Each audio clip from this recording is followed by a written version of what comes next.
Hey everyone, welcome back to a new video. I hope you had a great day.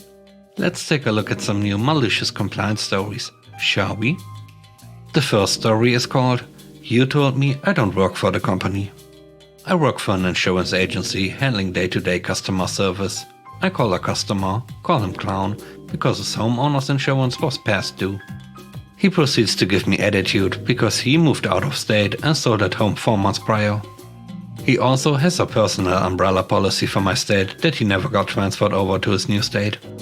Because I'm only licensed in one state, I told him I cannot transfer his policy over and he needs to call the agency in his new state. Clown then decides to say, I wish I could talk to someone that actually works for the insurance company. I told him I do in fact work directly for the company, to which he replied, but you don't work for them, do you? Or else you would be able to handle this. I explained to him and his free brain cells that agents can only ever do business in their licensed states and for him to call his new office and sort out the issue with the umbrella policy. After I get him off the phone, I proceed to cancel his home policy because it is in a state that I am licensed for. We are allowed to request from underwriting to cancel past 30 days, but it affects our agency's performance rating. So I cancel his policy back only 30 days, despite the fact that he sold the home 4 months prior, because screw him. He calls back a couple of weeks later. He found out we didn't cancel the policy back the whole 4 months and demands he's refunded for that time. I cut him off and say, you told me I don't work for the insurance company, why would you call me for help? He got even angrier, going off on me, all while I sat back and smiled. Once this guy finally stopped to take a breath, I chimed in. This sounds like a company problem, so maybe you should call them, and hung up. He never called back, so I assume he called our corporate number. The moral of the story, don't treat customer service like crap and accuse them of not working for the company, then try to beg them for help. The next story is called That's Not Wise. Mid-2010s, I was on a hunt for a place while crashing on a friend's couch.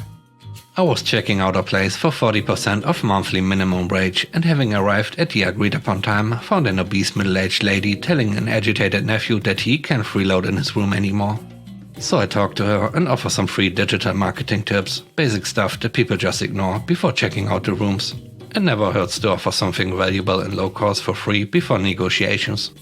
I found an amazing room that made me feel like a vampire count. It had thick ornate columns, high ceilings and velvet drapes. The only light coming in was from a glass wall on one side that cast my silhouette towards the entrance and kept my face obscure sitting behind the desk. But I should scope out the place, right? So the landlord tells me she had bad knees and asked the nephew she just kicked out to show me around and upstairs, specifically to the room that just freed up. His. What? That's not wise. Not surprisingly, he showed me the place flippantly, occasionally bad-mouthing it and let me know that there are rats. Okay, nope. I said my thanks and left the lying landlord. That should have been the end of it. 2 days later, the landlord calls me in the middle of work and asks me if I made a decision on the room and if I could show her the digital marketing tricks. I gave her the benefit of the doubt and refused sternly. That should have been the end of it. Yet she kept on calling. Even when I blocked her, she found other numbers to call from over the next 2 weeks. One day, I was in a foul mood, so I finally agreed, if only to get her out of my life. Except she then directs me to the nephew she's kicking out, as soon as his room is rented, because she's not good with tech. What? That's not wise, but meh, it's what she wanted. It turns out the freeloading nephew was a natural, and he managed to rank the landlord's apartment on the top 10 search results, complete with dead rats, dangerous fire escapes, fire hazards and all. The landlord was found in violation of numerous codes, and I now had a capable and admiring digital marketer who eventually had me get employed after 2020 layoffs. The third story is called We Want Everything. Some years ago, our organization expanded its administrative ranks to the point whole new sections of people had nothing to do and had to justify their existence. There was an occasional project that I would do and would then submit a summary about what had happened and to plan for the future. The project was done with a sister organization who handled some things and I handled other things. Well, some newly formed unit with little to do demanded that we duplicate a function that our sister organization would handle. It was not only a waste of time, but if we got a different result for whatever reason, it would destroy the project. The sister organization was far more professional and thorough at this part of the project, and we could not hope to match their capability. But this was a power grab by grasping climbers with little to do, so they shoved it down my throat. I apologized to the sister orc, and we devised a plan to work around it so that the power grabbers would get what they wanted and we wouldn't destroy 2 years of work. I took what the sister orc gave me and wrote it up in our verbiage, sending the power grabbers a concise 12-page summary. Oh, I got dressed down for not giving them everything, and the sister orc needed to know that we would be doing this from here on in. I said, okay, you're getting everything. I cut and pasted 2 years worth of emails, reports, inane things like buying food or pants, and summaries of just saying hi to the people in the sister org, and smashed it together in 174 pages of drivel. I took out paragraph headers and crammed meaningless charts onto pages. I created several 2 to 3 page run-on sentences. I printed it out, clamped it together, and sent it to them. A few days went by and I heard nothing, so I started calling and emailing them. I haven't heard back from you about sending you everything. I'd like to hear your thoughts about page 118, line 37 and page 93, line 18. Let me know as soon as possible so we can input your ideas into the project. I did this several times a day for 2 weeks and never heard back from them. They did not demand everything the following year, nor did they continue to push for us to take over that function, which we would have screwed up when we did other things well. The next story is called I Can't Understand Why He Didn't Lose His Job for This. Years and years ago, back in the early 90s, I worked as a manager at a gas station. We had a great area supervisor who decided to retire. We were all very sad, and even more sad when her replacement came in. He was a total jerk. He had just come out of retiring from the military and felt that with his military experience he could whip us into shape. One of the things he wanted to be done was make the stations look good, which I'm 100% for, but also do it with as little money as possible. So, around the pumps are these raised islands. The islands are painted on top with a special paint that has a good grit to it, so when it gets wet from rain or whatever and people stand on them, they don't slip and fall. Well, this area supervisor wanted the islands repainted, so he got some paint out of our supply depot and dropped it off at all the stations he ran. No problem, I ran around myself and painted the sides of all the islands.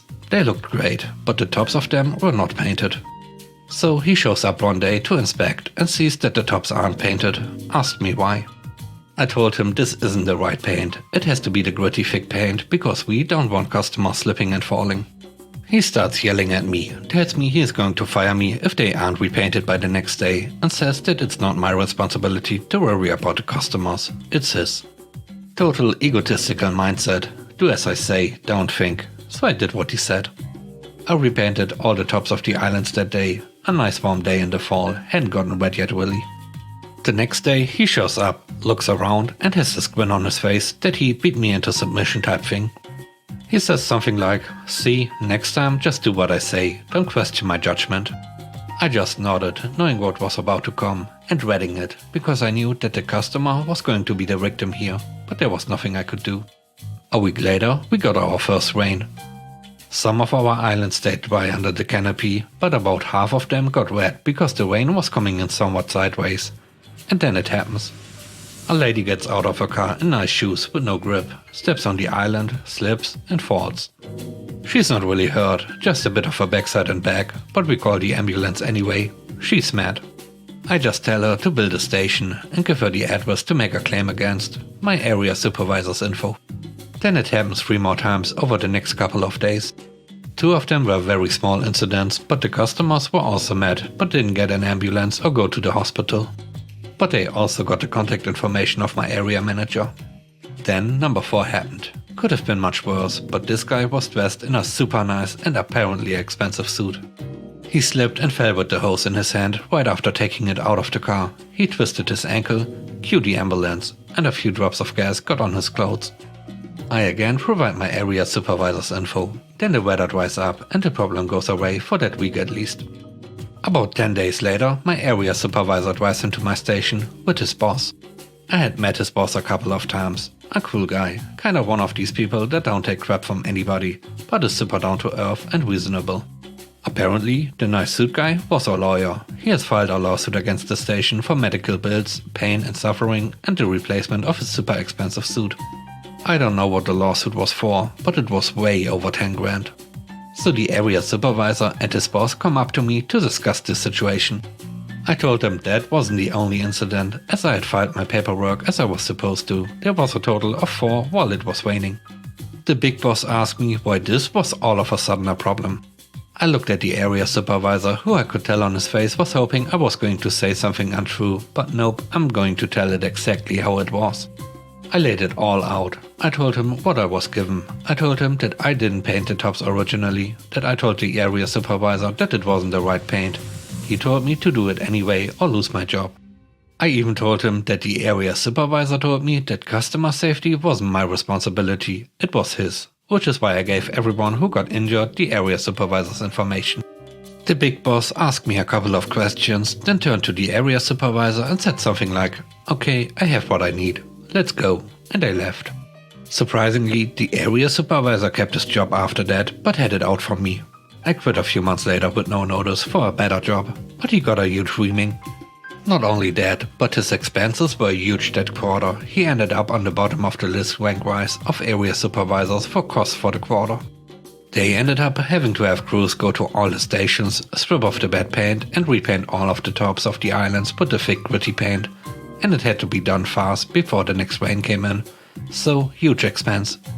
All he had to do was get me a can or two in the other stations of the gritty paint and I would have gladly used it. But because he had an ego and thought he knew best, it cost the company and his area the settlement of the lawsuit, the other injury claim and the cost of the crews to come out and repaint all the tops. I'm just glad the injuries were minor. The last story is called "A Professional Has to Do It." Whenever I move into a rental place, I replace the smoke detector with a brand spanking new one and usually add a second battery operated one as well. I'll leave them in the units after I leave, but for my peace of mind and because I have grown up with fire safety drilled into my brain, I want to be sure they will work properly and that they will not fail. One landlord I had told me a certified fire protection company had to install the battery operated smoke detector I bought. It is 2 screws, and that an electrician had to replace the other hardwired one. I tried getting a maintenance guy to do it, but he wouldn't. Finally, my dad, who owned a fire protection company at the time, came and installed it, not before asking if that was the detector installed in all units. When they said yes, he brought down the wrath of the fire inspector. The smoke detectors were over 40 years old and beyond life expectancy. After that, they never asked me to get a professional to do anything. I wonder why. For clarification, an electrician is not required for an install since no new lines were being run, so no permits needed to be pulled. Also, a professional did not need to install it since it was being installed in a residence. They are only required if it is in a commercial area. I tried to explain and show them the codes, but they would not listen, so my dad, the professional, installed it for me for free and then reported them. What happened was they got fined and had to replace every smoke detector. Funny how when head office got the report and stuff, they bought all new detectors and had the maintenance guy install them since no permits are needed. Thanks for watching the video. I hope you enjoyed it. If you did, please hit the like button. It really helps in the algorithm. Have a great day. Stay safe. Bye bye.